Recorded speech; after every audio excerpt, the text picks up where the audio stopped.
Screaming and running for cover in shock as the explosion happens right in front of them. Debris flying through the air as streets turn to fire. And tonight we're learning that jet was on a medical mission with a pediatric patient and medical personnel on board.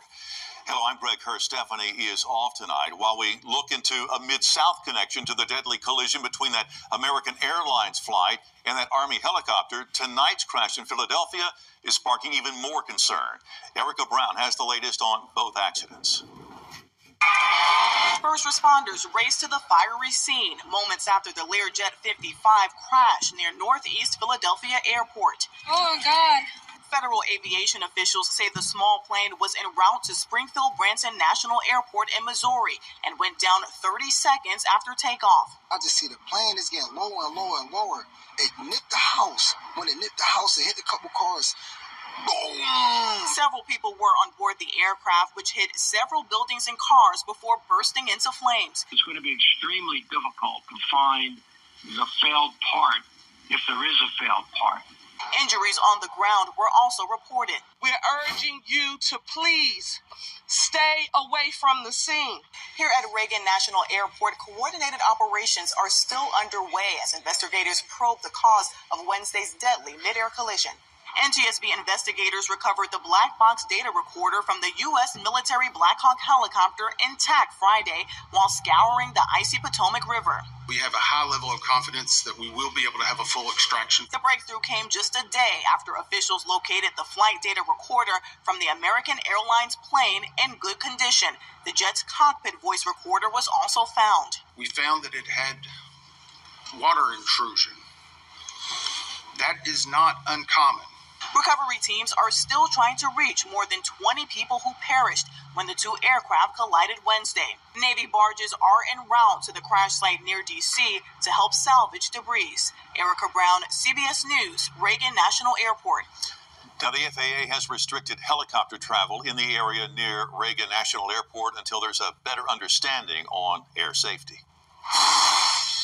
I'm trying to, in my mind, think back to all of the good times that we had. And even though it was so long ago, it's just tough.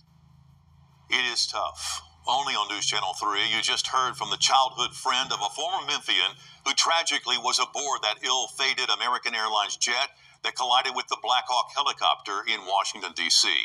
Tonight, Dave Elkin says while his friend will certainly be missed, his memory will live on.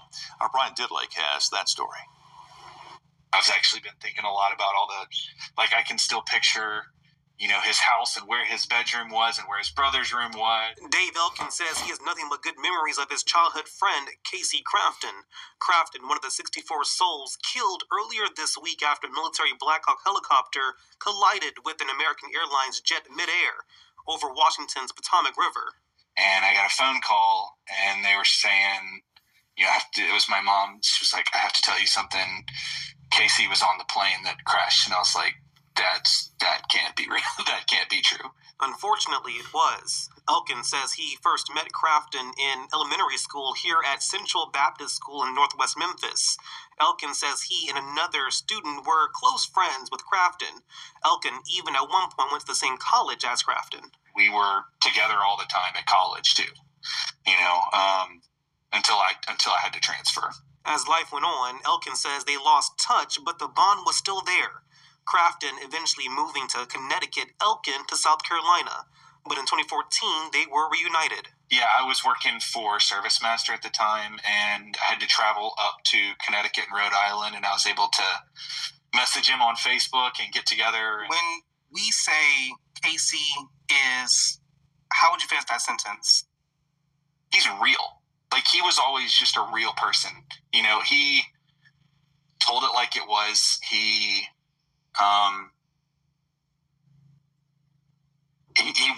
wasn't a fake person. While still reaching out to family, Elkin leaves this message. He'll be missed, and his memory will live on no matter what. In Northwest Memphis, Brian Didlake, WREG.